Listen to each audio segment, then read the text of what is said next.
जय जगन्नाथ। आज आम योगा सेशन रे गुप्त पद्मासन बा हिडन लोटस पोज आसन विषय आलोचना करिबा। ए आसनटी करिबा द्वारा हमको कौन बेनिफिट्स मिलता है एवं ए आसनटी किपरि करा जाय थाए से विषय जानि नेबा। सर्वप्रथम आम जानिबा ए आसनटी करिबा द्वारा हमको कौन बेनिफिट्स मिलता है। देखो ये गुप्त पद्मासन हूँ गोटे एडवांस ग्रुप ऑफ आसन। यही आसन करने द्वारा आमर साधारणतः बॉडी पोस्चर ठीक भाव में मेंटेन होता है, जमीक आम फिजिकल बैलेंस बढ़ी थाए, आमर स्टैमिना आस्ते आस्ते इम्प्रूवमेंट होता है एवं आमर बैक मसल एवं आमर थाई मसल एगुड़िक मजबूत होता एवं ये आसनटी करने द्वारा मेनली आमर reproductive system for both male and female एवं आमर थायराइड ग्लैंड एगुड़िकर एक्टिविटीज बढ़ी थाए एवं साधारणतः आमर हार्मोनाल बैलेंस बॉडी ठीक होता है बा संतुलित अवस्था को चली आसे एवं आमर एब्डोमिनल ऑर्गन्स गुड़िक मजबूत होता एवं मेनली साधारणतः आम काम कला बेले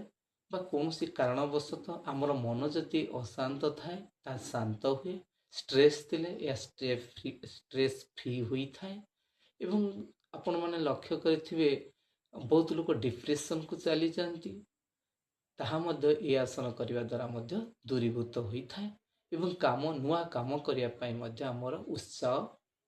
जागृत होता है। तेणु आमे ए आसन करिबा द्वारा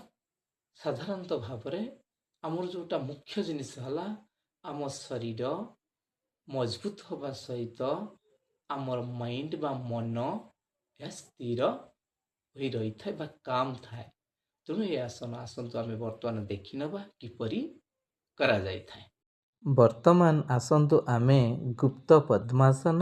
बा हिडन लोटस पोज आसनटी करिनेबा। यह करने पूर्वर सर्वप्रथम देखि नियंतु मु जो भाव में मैट उपर बसी रही आप ठीक से अवस्थान को चली आसतु एवं आपनकर होल बॉडी को रिलैक्स करि नियंतु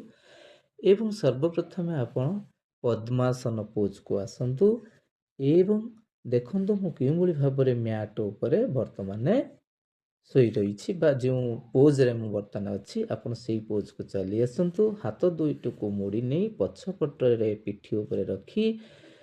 प्रणामसन मुद्रा भाव में प्रणाम जमी आम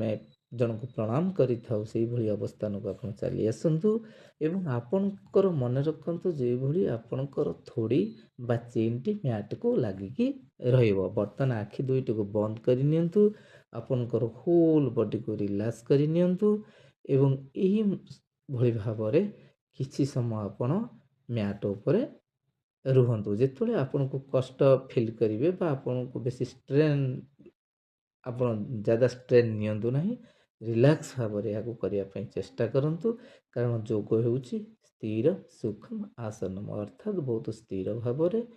बहुत हल्का भाव में आपण को बॉडी सहिबा अनुसार प्रत्याह करवा उचित कौन स्ट्रेन नेबे नहीं। बर्तमान आपण किसी समय नॉर्मल ब्रीदिंग सहित रहिबा परे आपनकर होल बॉडी को रिलैक्स कर नियंतु एवं आपण वर्तमान पूर्व अवस्था को फेरी आसतु जो आपण स्टार्टिंग पोजिशन रे थिले